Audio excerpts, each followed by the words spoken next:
Hello folks, this is the 11th episode of the audiobook series. It feels like the first ever episode because it is the first ever episode in English. Prior to that I made about 10 episodes in my native language in Turkish, and I wanted to try to do something in English. Will I succeed at talking to the camera in English? Will I do so many ums like I do in Turkish? Well, we'll see, and if I perform well enough, in my opinion, and if the reactions will be better than it did in the Turkish episodes, which are embarrassingly low, and I believe that it will probably be better, but we'll see. I'm just trying right now. So let me explain the format. It is the audiobook series. I pick a book from my tiny little library in the Netherlands, which I've been living in for 1 year. So most of the books I have been staying in my hometown in Izmir. And I pick one book in each episode, open a random page and start reading there about 10 minutes. So today's book is a bit academic though. I selected Thinking Through Fashion by Agnes, Rocamora and Anneke, Smelik, who is the professor that I took her lectures this year, and it is an edited book. There are many writers, many authors inside. These two names edited these articles. I'm not going to open a random page out of this book. I'll actually read Smelik's part in order to attract my classmates. This is my master plan for this episode, and actually the main motivator for me to do this English episode. So I'm starting.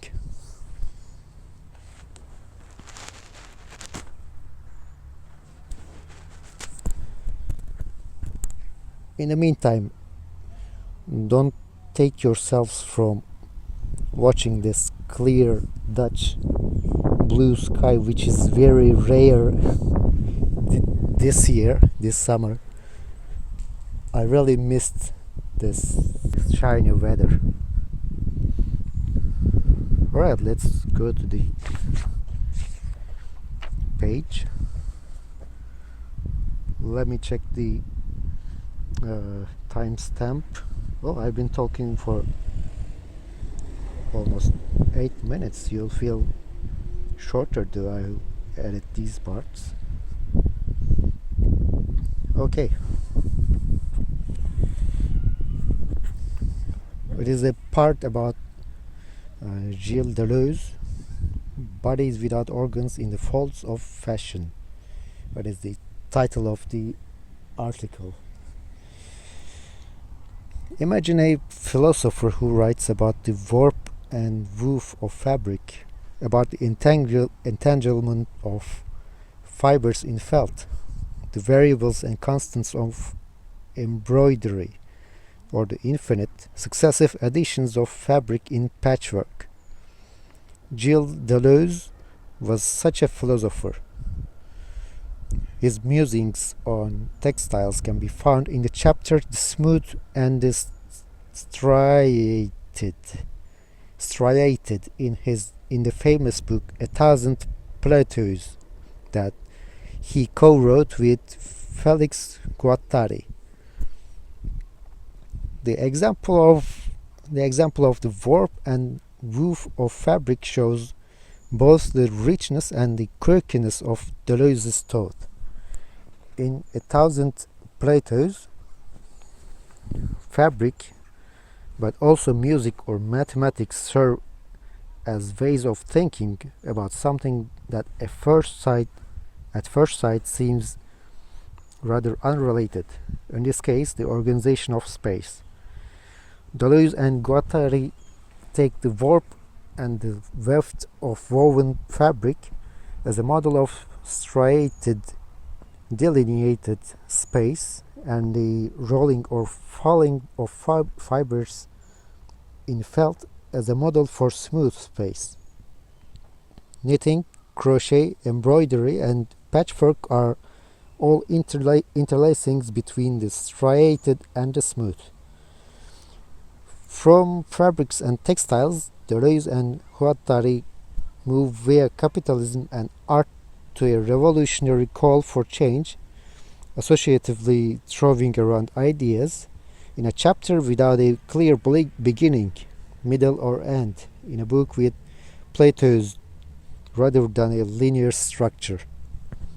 Not only the structure of the book, but also the language is feverish, streaming, spiraling, zigzagging, snaking, or in a favorite word of Deleuze and Guattari, rhizomatic, working through connections and networks instead of a hierarchical structure. No surprise, then, that their work often poses quite a challenge for a student. Gilles Deleuze's work is exciting because the main aim of his philosophy is to come up with new concepts so as to rethink and revitalize life. In that sense, he is quite a radical post-structuralist thinker, challenging set ways of thinking. His innovation and creativity, introducing many original notions that at first may appear perplexing and even bizarre, make it both stimulating and arduous to enter Deleuze's thought. Many concepts are intertwined in such a way that it is not always easy to find a way to disentangle his rhizomatic network of concepts. Here it is best to read introductory books or dictionaries.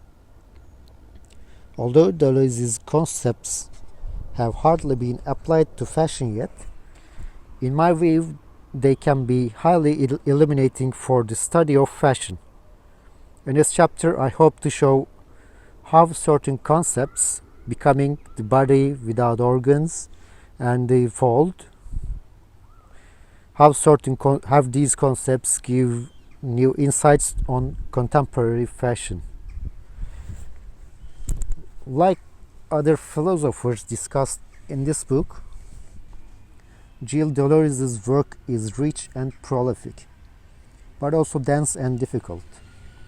His thought can be situated within the post-structuralist endeavor of mostly French philosophers to recast Western metaphysics away from unitary identities and transcendental claims to truth. Contrary to a thinker like Derrida, he abandons the linguistic frame of reference and critiques the concept of representation. Deleuze's many books can be divided thematically into three distinct but interwoven strands. First, a history of philosophy, in which he gives a counter-genealogy of classical philosophy by reinterpreting philosophers in the margins, for example Spinoza, Hume, Leibniz, Nietzsche, and Bergson. And second, his psychoanalytically infused work, which is a sustained critique of psychoanalysis and semiotics. This is most visible in the co-authored books with psychoanalyst Felix Guattari, especially in the 2 volumes on capitalism and schizophrenia, Anti-Oedipus and 1,000 Plateaus, and the third strand is the books on literature, art, and cinema. For Deleuze, theory must be useful. It must have a function, and if it does not work, the theory is worthless or the moment is inappropriate.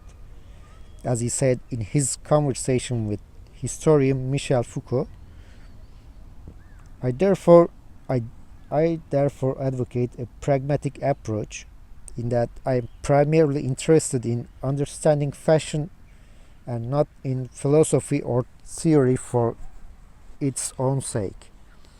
A student of fashion does not need to aim at full mastery of philosophical concepts, but can, at least initially, follow Deleuze's call to use theory like a box of tools. The first step is to get inspired by the creativity of Deleuze's thought. Using Deleuze's theories as a toolbox, this chapter discusses some of his most important concepts, some in co-authorship with Guattari, that are productive in relation to fashion, becoming, the body without organs, and the fold.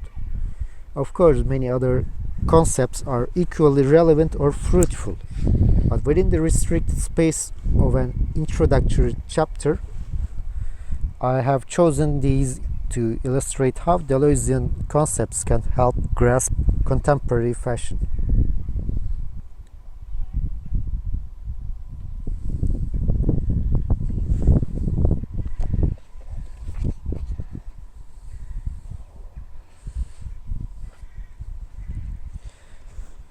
Deleuze's thought is affirmative. He is fundamentally a creative and a positive thinker who is interested in transformation and metamorphosis. It is not just a negative critic of what is wrong in the world, but rather a thinking along with the world in order to change it. The main concept that runs throughout Deleuze's philosophy is becoming. Pitched against the static notion of being that is so prevalent in the West, becoming is a practice of change and of repetitions with a difference, to refer to the title of one of Deleuze's most important books. With each repetition of a gesture, a thought, a desire, a way of dressing, one can make little changes and hence differ from what one was before. The continuous process of creative transformations is what Deleuze and Guattari understand by becoming other. Becoming implies a different way of thinking about human identity, not rigid and fixed from cradle to grave, but fluid and flexible throughout life. Human identity is capable of morphing into new directions.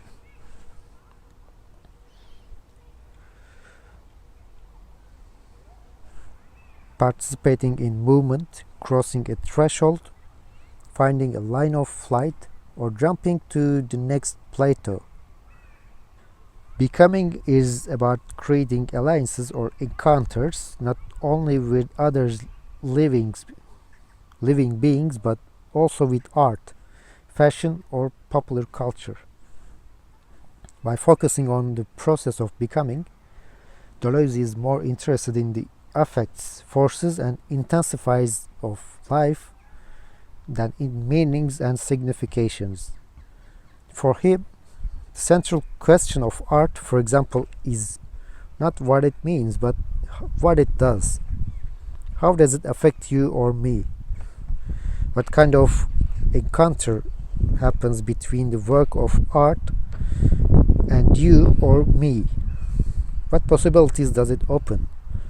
Transposing it to fashion, the question then is not what does it mean, but rather what does fashion do? Does dressing in a certain way enable you or me to develop new parts of identity, or does it fix you or me in a role? A different line of inquiry would be what fashion does to consumer society, the environment, or to workers in factories. And it is about 10 minutes since I've started reading. You must have noticed that I did little or no edits during reading the book. This is the part of the concept I have, because I find the reading section like an examination of how good I did during the reading part, because I see it as a practice. Thinking Through Fashion was the course book we had in the fashion course this year. Although fashion is not my field to study, I enjoyed it because the book is actually connected to many famous philosophers and their series. These theories are matched with the examples from the fashion world. It is like a reference book to many theories that are summarized briefly and in an understandable way. I'm glad to have this book in my library. Thinking Through Fashion, edited by Agnes, Rocamora and Anneke, Smelik, published by IB Stories. That's all for today. I hope you enjoyed this episode. Thank you for watching until this minute, and I thank you even if you skip to this minute. Goodbye. I wish you a great week. Let's see you. Bye.